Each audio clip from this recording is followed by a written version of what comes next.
ফুচকার দোকানে খেতে বসা নিয়ে সংঘর্ষকে ভারতীয় মিডিয়া হিজাব না পরায় হামলা উল্লেখ করে অপপ্রচার চালাচ্ছে বলে শনাক্ত করেছে প্রেস ইনস্টিটিউট অব বাংলাদেশের ফ্যাক্ট চেক ও media research team Bangla Fact.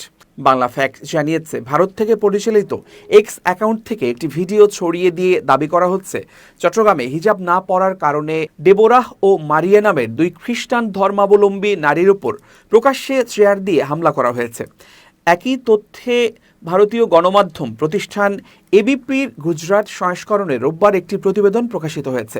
Bangla fact অনুসন্ধান টিম জানিয়েছে, যাচাইয়ে দেখা গিয়েছে ঘটনাটি গত 16 ডিসেম্বর চট্টগ্রামের সিআরবি এলাকার ঘটনা। তবে দুই নারীর কেউই খ্রিস্টান ধর্মাবলম্বী নন, বরং তারা দুজনেই মুসলিম।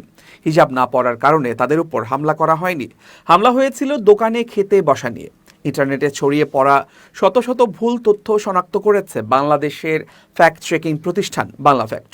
বাংলাদেশে চলমান গুজব ও ভুয়া খবর, অপতথ্য প্রতিরোধ এবং জনগণের কাছে সঠিক তথ্য পৌঁছে দেওয়ার দায়িত্ব পালন করছে বাংলা ফ্যাক্ট।